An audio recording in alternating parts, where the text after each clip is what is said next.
Hey everybody, welcome to this week's musing. So today I'm going to talk about exam questions. Might seem like a slightly strange topic to talk about from a business context, but I promise you it is the single biggest problem that I've ever encountered in the business world. Why, you may ask? Well, cast your mind back to the time at school. When you used to sit your exams, it was either an absolutely terrifying experience or you thought, I've got this. Now, those that generally went well are when you answered the question in front of you. Now, I remember this. You'd spend time researching and revising a particular topic, desperately hoping that it would come up and you'd be able to answer that question. But what happened when the question that was put in front of you was not one that you'd revised for? Shit. I now have to answer that question, but what usually happens is you end up regurgitating all the information you know and answering the question that's in front of you, and there's a disconnect.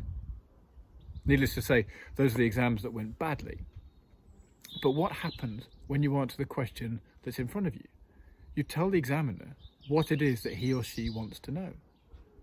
Needless to say, that's when the good marks happen. Well, funny enough, the business world is exactly the same. How many times can you accurately describe what the question is that a business, a team, a project, an initiative is trying to answer? Maybe not as many as you would like.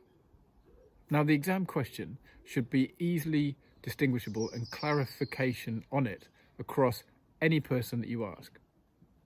For example, I worked for a media company a while ago and we did a specific project and there's some very high profile people in charge of it. And one of the initiatives I did was to actually ask each of the key stakeholders what the single most important question was. What is it that kept them up at night? Because that was the question that would determine what it is that we needed to solve. After a few weeks' work, we went back and we replayed it back to the key stakeholders. And funnily enough, there were 3 different key exam questions.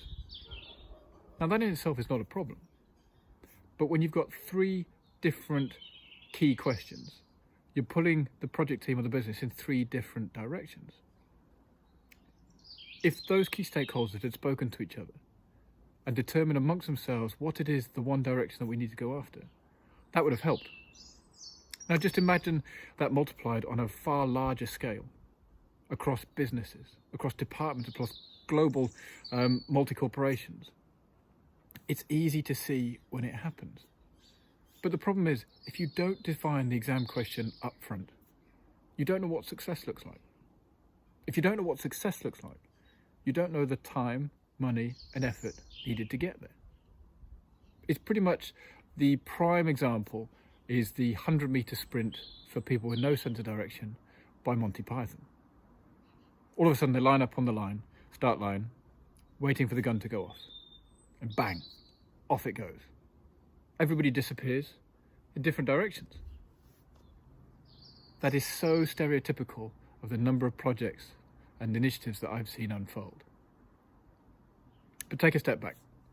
What I'm here to tell you now is that if you cannot define clearly, articulately, in plain English, what it is you're trying to do or the problem you're trying to solve, it's not good enough.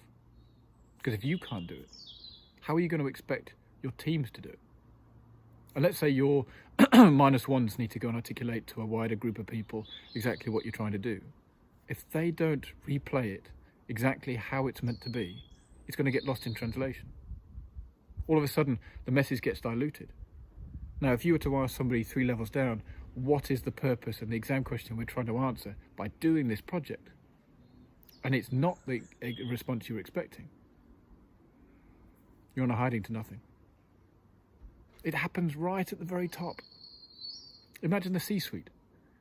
You've got some very senior and key people that are each trying to achieve their own objectives. But that in turn pulls a business in different directions. You can probably see it.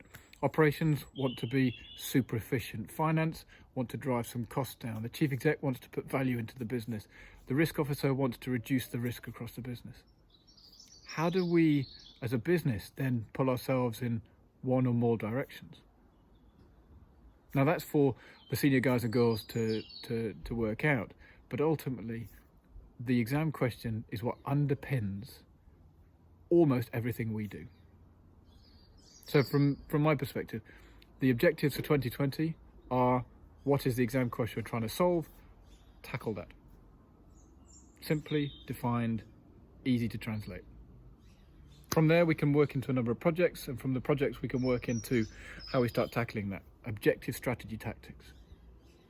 But to define your strategy, you need to know the question you're answering. Sounds simple, but I promise you the number of people, departments, teams, businesses that fail to do so or cannot do it until they're 2 years down the line is far more than you would imagine. If you'd like to know more, give me a shout, but with that, I will speak to you soon.